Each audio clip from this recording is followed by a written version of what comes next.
räägitakse, et Viivikonnas ela inimesi elab küll. Kus on aiad, elamised. No okei, see võib suvila ka olla, aga igatahes mingi elu siin käib. Üks koer just taukus enne mu peale. Rääkisin kohaliku onuga. Ütles, et siit 2 kilomeetrit edasi on lasketiir, polügoon. Soovitas minna vaatama. Aga siin kuskil pidi olema mingi onu, kellel pidi hoovis hästi palju autosid olema.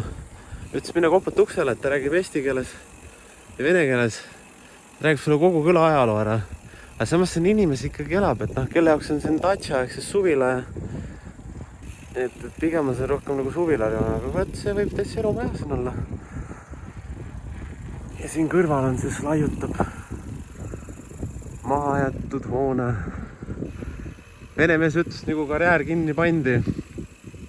Kohe kõik show. Inimestel pole midagi teha enam siin. Panid ajama. Läksid minema kohe, jah. Oi, keegi jalutab koeraga. Lähme puhume juttu.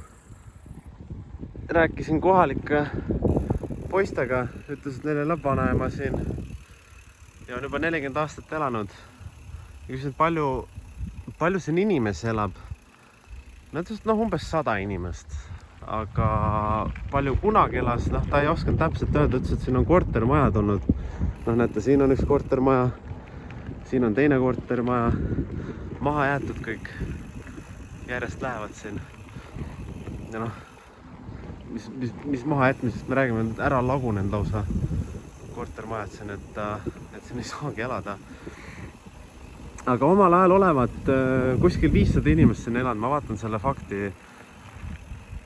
fakti Wikipeediast järgi kuskilt internetist. Aga samas jah, kunagi oli kool olnud, haigla, pood oli, poisid ütlesid, et 5-aastased käisid otse üle tee, käisid ostsid nätsu lapsepõlves. Nüüd pole mitte midagi. Et ma ei kujuta ette, kuidas siin talvel olla on, et sul pole ju midagi juhtub sul vana inimesega sinna annab tulla siia talvel. Ma ei teaks, siin teid lükatakse talvel või ei ole, et vaatad Viivikonnas ringi, tühjade majade vahelt on isegi korraks paistnud mingid lapsi, kes mängivad. Aga samas, vaatad, mis küla vahel toimub, siis tegelikkuses on päris tore näha, et mis siin toimub.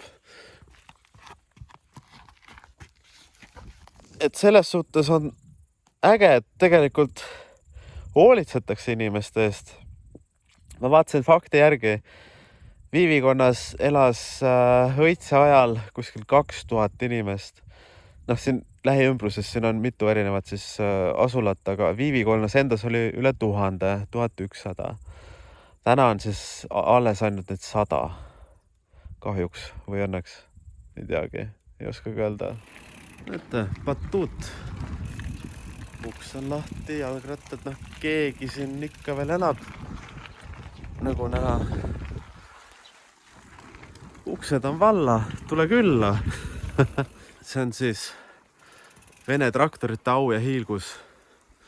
Kopp Jums. Ütleme, et kõige parem kopp, mis venelanne suutis teha. Siin on surnud maja. Samas siin ikka täitsa elu käib, keegi põletab mingit autorehve sinna.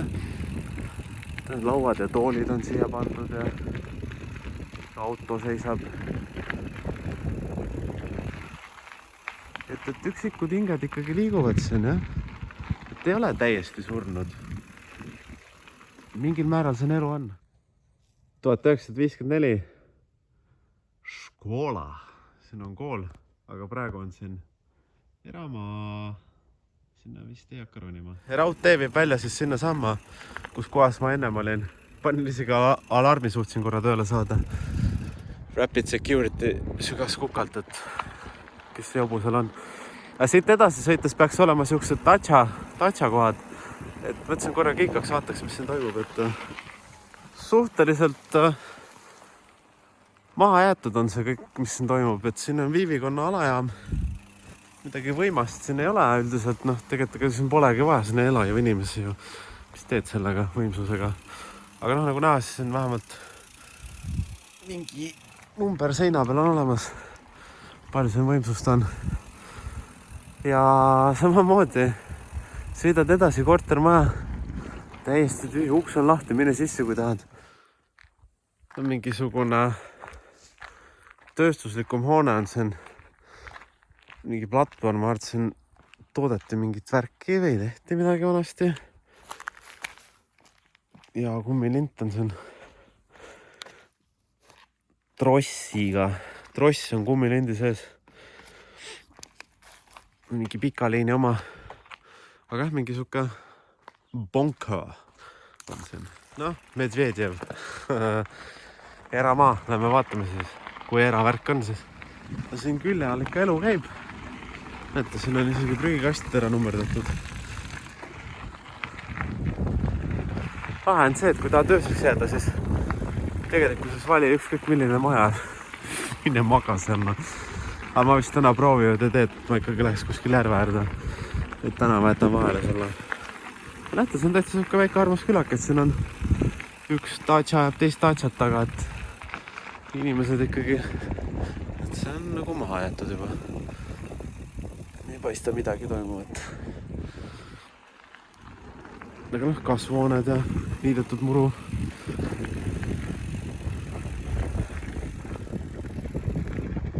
Uhked mesad maja ees ja mis nii viga elada.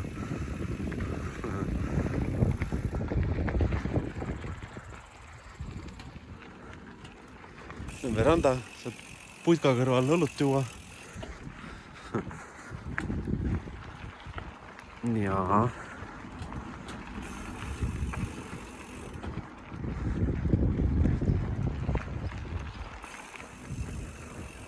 Oi, kui hirmus. Raisk. Täiesti putsis. Okei. Kogu reisi jooksul pole varem midagi sihukest juhtunud.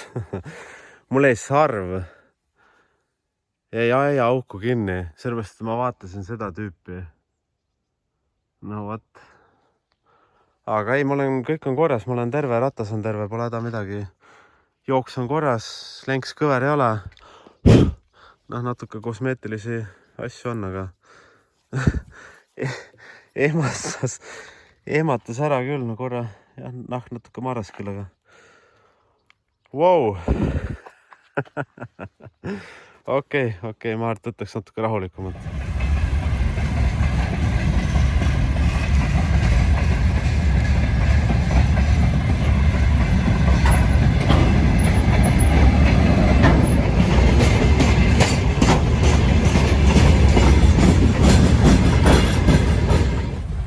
Ta läheb põlevkivi koorma järgi. Ta teeb oma peatuse ja läheb seal täis selle. Ja siis uuesti tagasi Narva. Nii see elu käib siin. See on siuke natuke ekstreemsem, et see ei ole päris nagu niisama lihtne lebo rada. Et ma arvan, ma lähen mööda seda, et ma saan äkki lõigata. Mul on valida, kas ma lähen 17 kiltsa tagasi või ma lõikan see, et pigem ma lähen siit.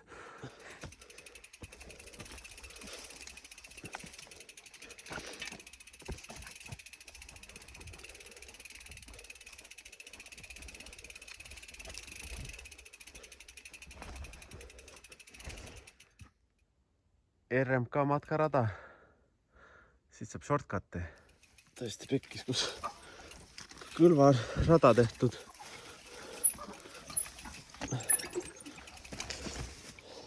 Nii kurat.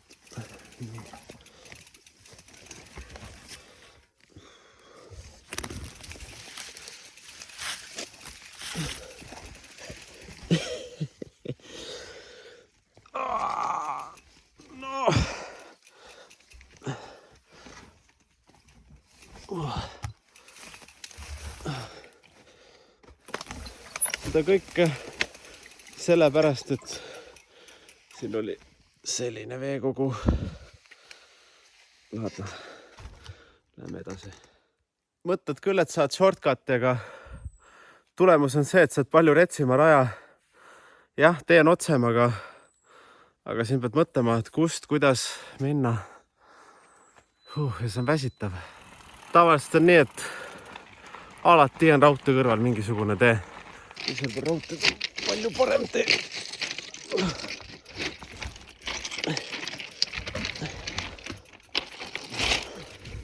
kas 17 kiltsa või 3 kiltsa.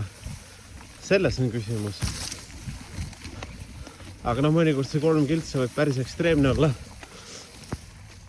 Et selles suhtes kahe otsaga asi, aga teistpidi mulle meeldib see on fun, see on ekstreemne. Mu ratas ongi mõeldud sellistesse oludesse. Saab väga edukalt.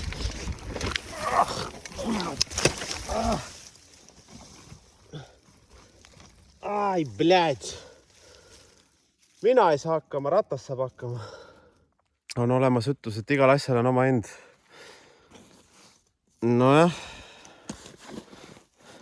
No vähemalt mul on see pael, mis seda kinni hoiab. Aga edasi on see, et ma pean seljakotti vist seljas kandma. Või mõtta mingi uue koha talle välja. Et saab õmble juurde minna. Aga no olgem ausalt, see on ikka päris ekstreemne ka, mida ma siin selle matkavarustusega teen. Kukkumise tulemusena on raamil üks minu poolt modifitseeritud lisa toru katki läinud. Õnneks mul on nipukad kaasas, et ma saan selle ilusti korda teha. Aga noh, elu viskab märke, et kuule mees, et võta veits rahulikumalt. Pole mõtet nii hullu ka panna. Noh, sai nipukatega enam-vähem kinni. Loodame, et kestab ilusti koju välja. Tuleb rahulikumalt võtta. Need on need hetked, kus sa mõtled, et tegelikkuses peaks ma juba ammu olema laagris. Telk peaks olema püsti, vaikselt peaks vaatama, hambaid pesema hakkama. Ja tegelikult sa oled rajal. Ja sa mõtled, et vau. Mul on isegi hea meel, et ma siin olen praegu. Mõnus. Noh, ei ole ainult Lõuna-Eesti teema. On nad ka siin Ida-Virumaal.